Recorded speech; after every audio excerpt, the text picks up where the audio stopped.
video is a masterclass in keeping a positive attitude, even when you should be uninstalling. As you can see, this isn't a highlight reel. It's more of a death reel, which if you ask screen legend Sean Bean, is far superior.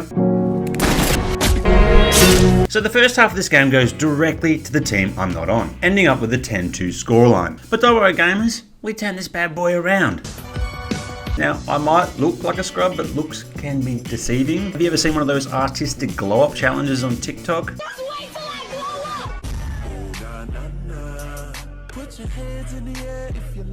You gotta be nice to everyone these days. You never know which ugly duckling will turn out to be a beautiful swan. This video, I'm the ugly duckling. Now, being a self-proclaimed FPS pro ain't easy, unless you're like me and you just straight up claim it, which I'll do right now. I'm an FPS pro, so buckle up. What are we giggling about, gentlemen? Also, to my defense, this is actually a solo queue match, which is the equivalent of admitting you have no friends, and I'm okay with that because having friends can only lead to deadly breaches of social distancing guidelines, and on this channel, we only live dangerously in the server. In RL, we do things by the book and brush our teeth twice a day, like good boys. As you can see, I obviously know all the angles, and I aimed this bot intentionally at my teammate to buy myself some time so I can get all the glory to myself. After a successful stylish kill, I decided to keep it interesting and die myself to join the fallen on the loser's couch. Can I quiz you on ocean facts? Ocean fact. My new best friends for life also purposely died, bringing the scores to a nice even 8-2 their way, which is apparently good for us because, as I mentioned, we win this bad boy.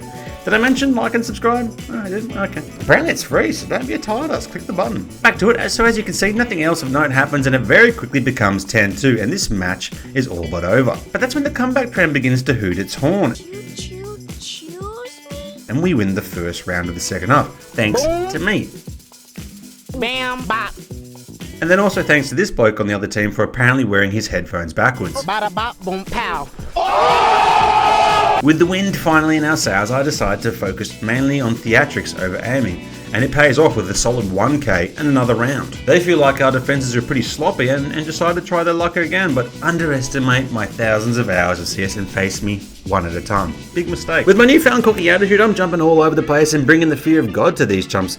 The biggest trait I can impart upon you legends is never to respect the enemy. When you land a BS kill like this, it's important to choke your very next encounter so you can get in chat and say something smug like #sorry not sorry. It's always good to be smug, but not towards your teammates. Here you can see me taking directions like a boss. Oh, well, up right, just walk forward a little bit. As you can see, I've developed a solid barrage of utilities to keep these plebs at bay. I begin to feel bad for the sage of my team for not getting any action, so I sacrifice myself so she can bring me back to life. Of course, poor thing is going straight to hell because, you know, necromancy is illegal. No trial, no nothing. Right to jail, right away. Now that I'm back alive again, the fear of God is back in the enemy because they just know I'm out there looking for them. And they're running all over the map, and so am I. Now they decide to plant the bomb, which is the exact moment I decided to plant my fingers off the walk button and stop that from happening. Why are you running? The score is now 8-10 and you can only imagine the sweat developing on these has-beens. I realised here I haven't got a kill with my oldies, so I decided to Allah Akbar myself to further get inside their heads. A good rule of thumb is to never stop doing something if it's working, so I continued to be a jerk in the middle.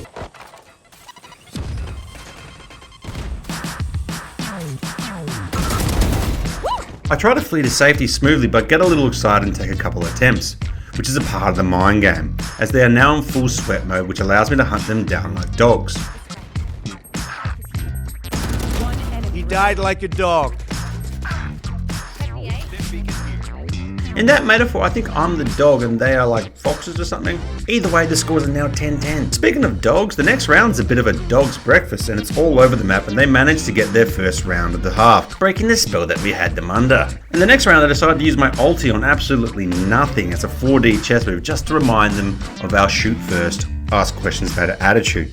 This very attitude means I can't respect them at all and I have to rush mid every time, and it pays off. It's the final round and my teammates all do their job, bringing it to a 4v2 situation, and they eventually get the bomb down, but it's no good as my confidence is now higher than a tradie sitting on his brand new Makita boombox. This campsite belongs to me.